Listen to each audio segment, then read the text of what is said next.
The person is poor, sick, but has no money at all. He can't go to the doctor. He needs surgery. We know this. We know that we need to support him. But if you don't help, that patient doesn't get better. So if you take the information, bring him to the doctor for an examination and have the operation done, this is what we call pronecious. This is virtue. This is wisdom. That's the result. Civilization, he says, is built by a small handful of people stepping onto the stage. And it collapses when that handful of people leave the stage. The criticism from the Quran is this. The word of caution is that the group we call intellectuals, who we need to pay attention to, can also be drawn in. The Quran uses a trap word here. It says the following.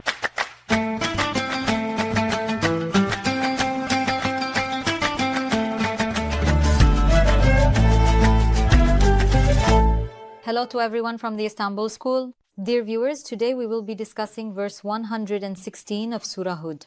In the context of this verse, we will talk about virtue and corruption. Our guest is Professor Dr. Şaban Ali Düzgün. Hello, Professor. Hello. Professor, today we would like to evaluate the concepts of virtue and corruption in the context of Surah Hud. Well, in the Quran, there is mention of two groups, those who are indifferent to the corruption of societies and those virtuous people who stand against it. How do you interpret this? What kind of relationship exists between these groups? What does the corruption of a society mean and how do you see it? Yes. We will discuss this verse as our main focus, but we will also mention other verses to support it.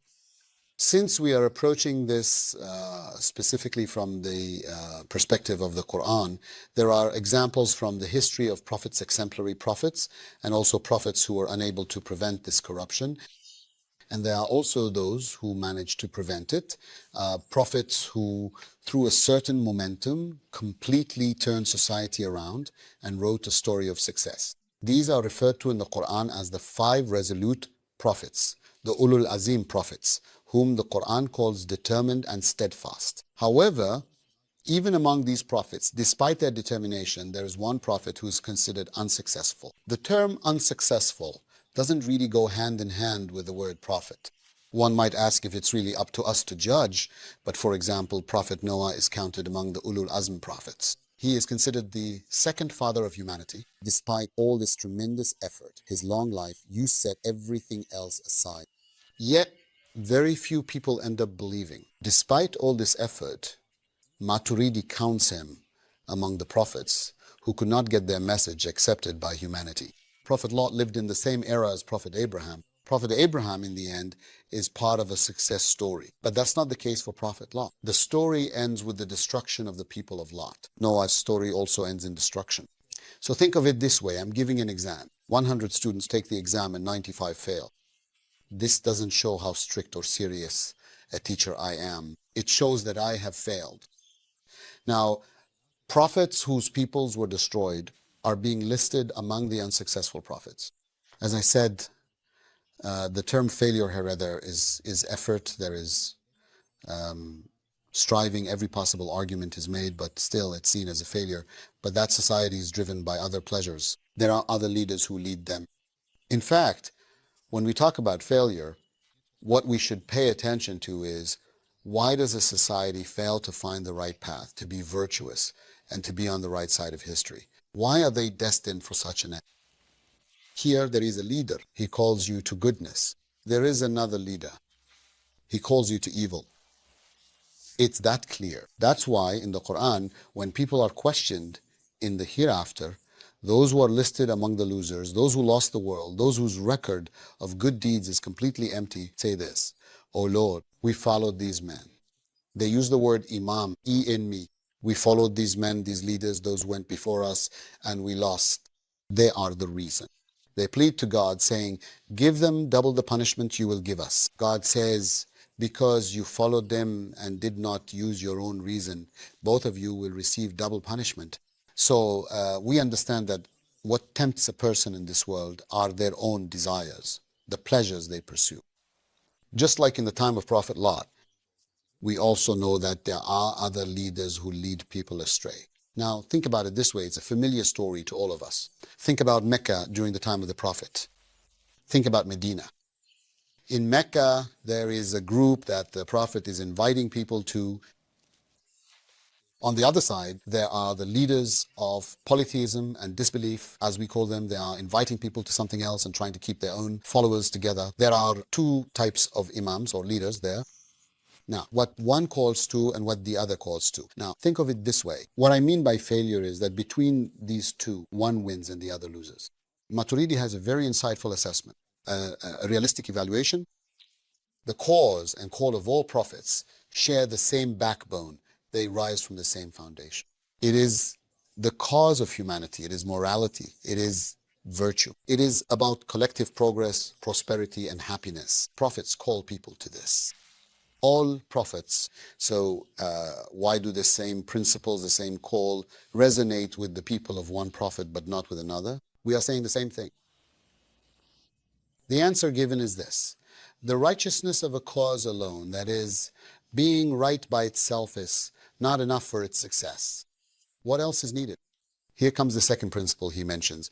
You need people who will stand up for that cause. This is realism. In one of our previous programs, in fact, it was during last year's Ramadan programs, we talked about people who are like sprouts that bear seeds, teacher. Wonderful.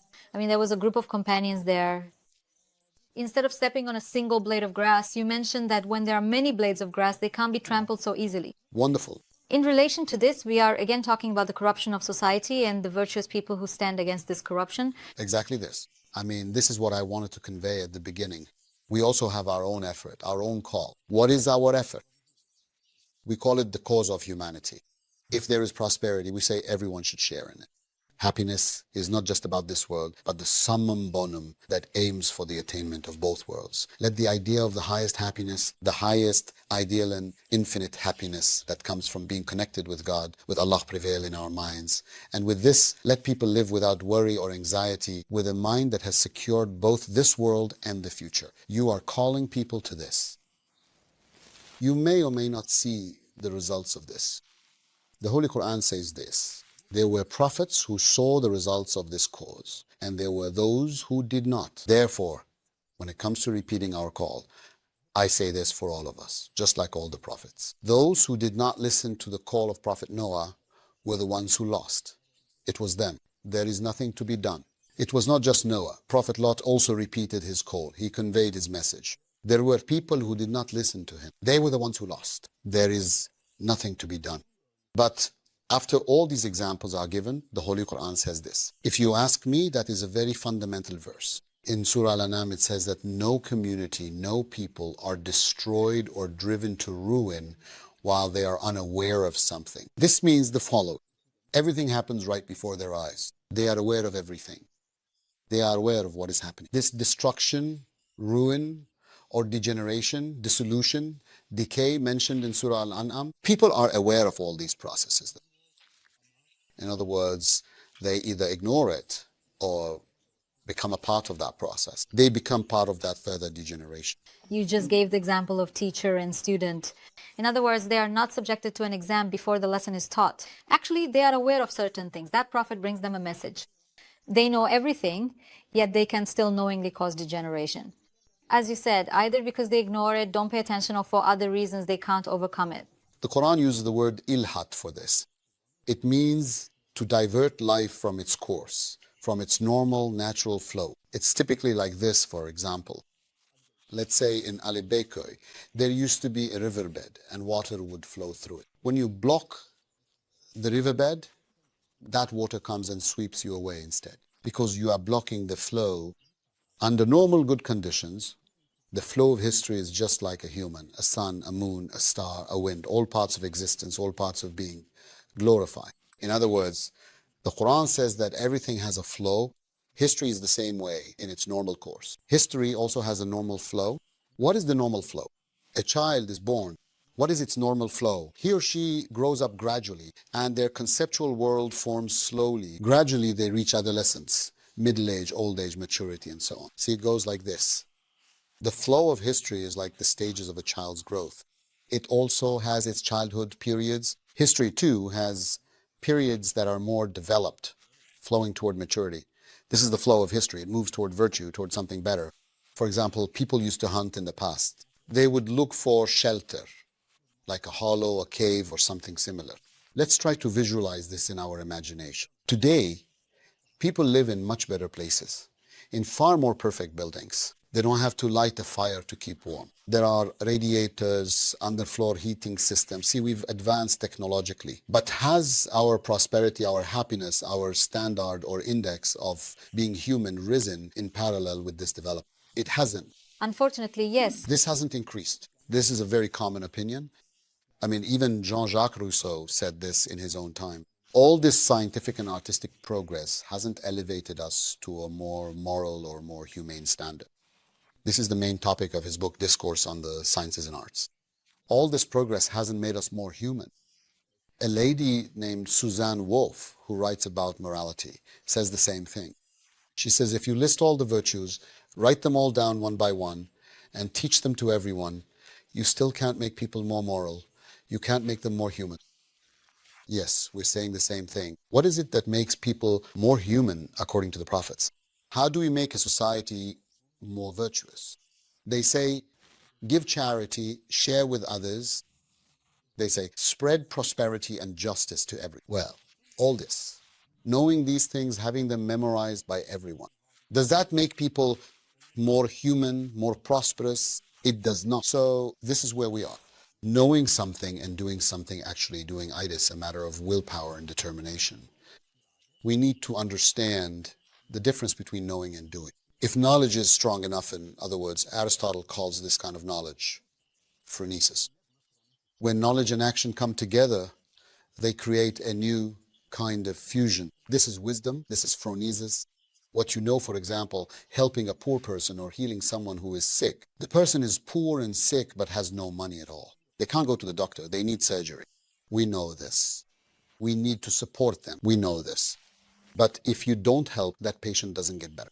Therefore, if you take that knowledge and actually bring the person to the doctor for an examination and have the operation done, that is phronesis. That is virtue. That is wisdom. That's the outcome. It's the relationship between knowledge and action, knowledge and will. And it's not that people don't know. As the verse says, everything is happening right before your eyes. You are not heedless, it says. So you're saying that we need to turn that theoretical knowledge into practical, everyday action in order for it to truly have its effect.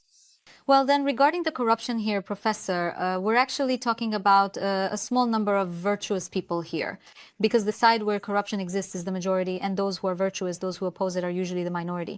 How significant can the impact of this small number of virtuous people be against corruption? How effective do you think they can really be? That's the difficult part. But here's where it makes sense. Arnold Toynbee, a British historian, has a very concise saying. He says that civilization is built by a handful of people stepping onto the stage. And with the withdrawal of that handful of people from the stage, it collapses. So when we talk about an Islamic civilization, who comes to your mind today? People like Ghazali come to mind. Ghazali comes to mind. Yes, Ghazali comes to mind. Ibn Rushd comes to mind. Ibn Sina. Ibn Sina, the names that shaped Islamic civilization, yes. See, if those people hadn't existed, if Ibn Arabi, Mevlana, or Kushairi hadn't existed, you couldn't talk about a Sufi culture. If Ibn Sina, Farabi, or Ibn Rushd hadn't existed, you couldn't talk about a philosophical culture. If you take Mevlana out, many things collapse. If you take out Maturidi and Asharif, you add them all up, there are only as many as the fingers on one hand. But these are the people who built the civilization. This is how it works, both in the East and in the West. Actually, this is something that's criticized among us. People ask why there are so few names, but such is its nature. It's in the nature of this matter. It's said that if you remove this handful of people, everything collapses, your roof collapses. So how are we going to produce that handful of people? And how are we going to preserve the existence of that handful of people?